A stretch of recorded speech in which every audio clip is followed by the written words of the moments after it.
Hi Taurus, this is Jav. Welcome po sa ating channel. Gamitin ang reading na ito bilang gabay lamang. Kung naka-resonate kayo, comment down. Kung hindi kayo naka-resonate, ibigay niyo po sa iba kasi general reading po ito. This is for you, Taurus.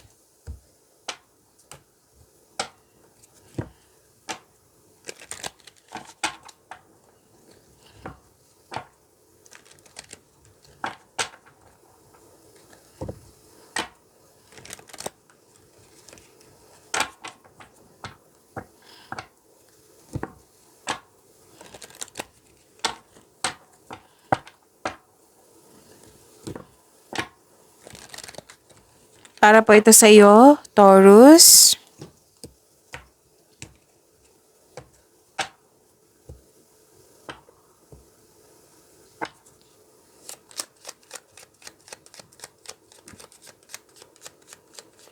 Maraming salamat po sa inyong patuloy na suporta at maraming salamat din po sa mga hindi nag-skip ng ads.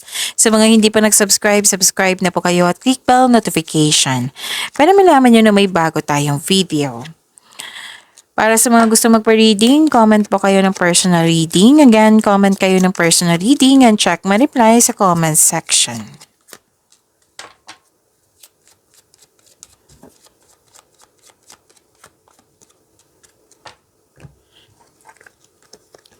Okay, Taurus. Stop overthinking. Pwedeng overthinking to overanalyzing fear, sama ng loob, doubt, or hesitation. So, kailangan yung ma-overcome nyo po ito kung pwede po. May concern kayo sa isang tao na mahirap kausap? Or pwede din may nangingialam sa inyong desisyon kaya nagkaroon ng delay? Pwede din delay ito sa paggawa ng aksyon kasi may hesitation or delay sa hinihintay nyo. Ang ganda po kasi may success po. May good luck and good karma. Things going your way. Oo. May nagbigay ng compliment. May nagbigay ng recognition. This is things going your way. Positive opportunities. Kitang-kita ko dito. And success and happiness. So, claim nyo po, Taurus.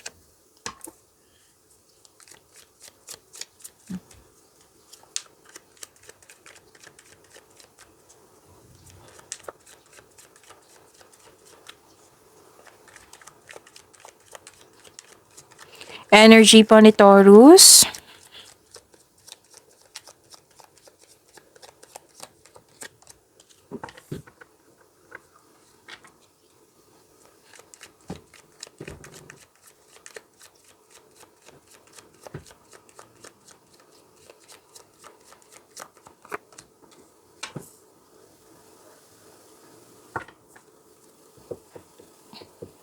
Kung may narinig kayo or may nakita kayong repeating message, meaning to say, pinupush ng course nyo yan. Like for example, nanood kayo sa isang video natin at dito rin sa inyong video reading at may napansin kayo na ulit na mensahe. Yan po yung pinupush ng course nyo na kailangan nyo bigyan ng atensyon, solusyon, at aksyon kung maaari po. So ano yung energy ni Taurus? Nalungkot kayo. Nasaktan kayo, which is nangyari dito. Oo. Na pwedeng may tutusin yung desisyon or hindi ka gusto or may nangyari na saktan ka or di kaya'y tungkol to sa third party. So, remember, this is general reading, ha? At pwede din hindi ka na comfortable dyan sa situation mo. So, kailangan dito ng healing. Allow yourself na i-heal mo yung sarili mo kung gusto mo nang mag-move forward into a new direction. So, huwag magpadala sa matinding lungkot po.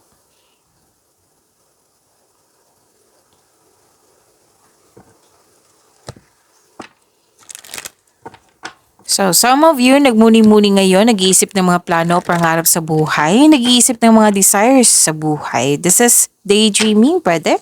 Pwedeng possibilities, yung mga iniisip mo, yung mga posibilidad na mangyari sa inyong buhay. Marami kayong ideas, you are very inspired at the end of the day. O, gusto niyo ng dagdag ng investment, kitang-kita ko dito.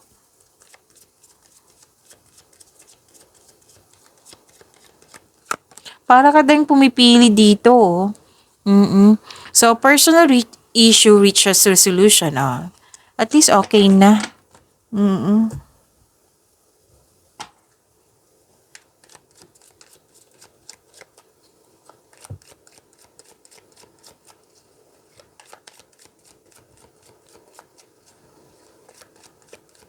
Career and money ni Taurus.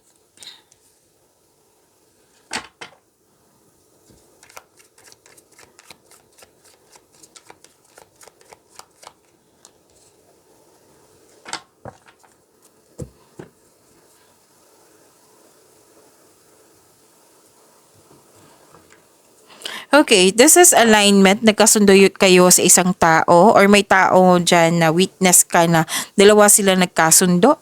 Oo, nagkaroon ng desisyon. Pwede din may numuong romance dyan sa workplace mo or yung partner mo katrabaho mo po. Pwede din may nakipag-business partnership sa iyo, nakipag-teamwork sa iyo. Nakikita ko ditong gustong-gusto mo yung career mo ngayon dahil nagbibigay ito ng financial stability sa iyong buhay at nagagawa mo yung passion mo at the same time.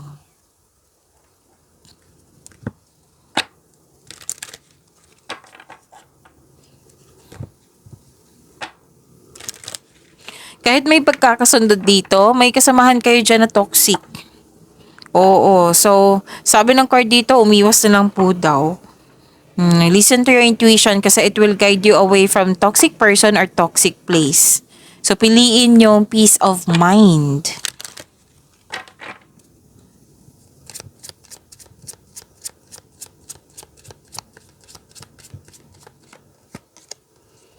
So your work with a mentor to acquire new skills or learn how to implement your plans.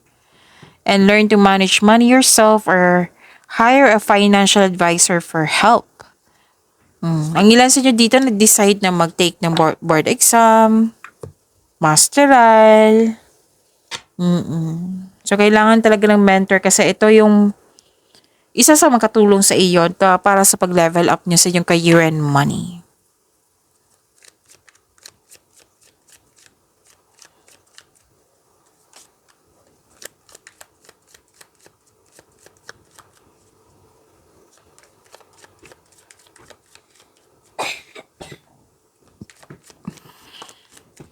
Okay, kunin ko na to. This is about your love life, self-love, partnership, and romance. Pasensya na po, nag-burp ako.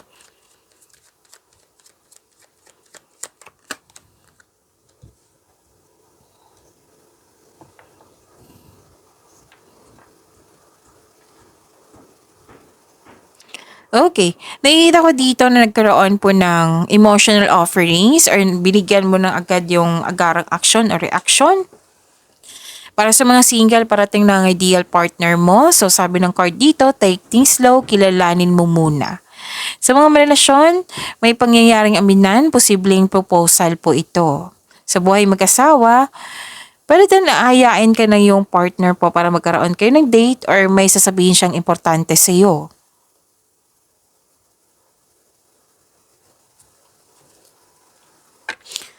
Okay, so this is long-term abundance and steady progress. Sa mga single po, ang ideal type niyo po ay stable, grounded, and trustworthy. It might be this is an air signs or earth signs. Gemini, Libra, and Aquarius, and Taurus, Virgo, and Capricorn. Kapwa niyo po. Sa mga relasyon sa buhay mag-asawa, sabay-sabay kayo nagtayo ng trust and stability. Ayaw nyo ng away. So this card tells you na you need to take things slow if you want the relationship to last.